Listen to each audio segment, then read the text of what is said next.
we wildly underestimated the value of the Macy's name. So, when we had the license with Macy's for 9 years, and I think we were in business for 13 years.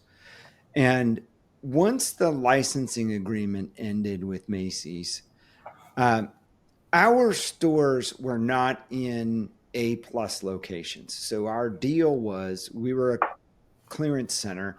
We would go in and offer below market, significantly below market rent.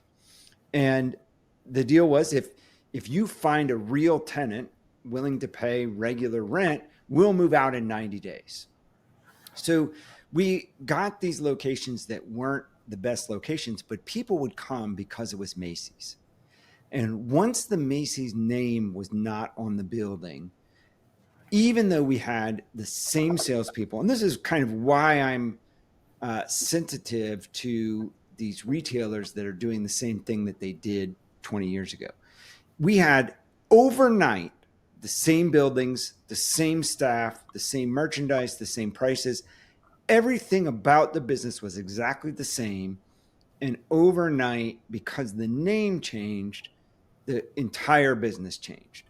So instead of people driving a half an hour to come to the Macy's Clearance Center, the Highland Park Clearance Center was only getting people from the neighborhood it was in. And these are 50,000 square foot stores. And there's not enough business in the neighborhood to draw those people in. And also, despite being in the exact same location with the exact same everything, it didn't translate to the customer that it's still worth driving to this. Like, you need time. If you're brand new, it wasn't like we were just a name change. It was like being an entirely brand new company. And so if you were starting out as Highland Park Furniture, you would start significantly smaller, and you wouldn't have, 3 trucks and 5 warehouse people and 20 or 30 salespeople and managers. And like, you wouldn't have all of that stuff.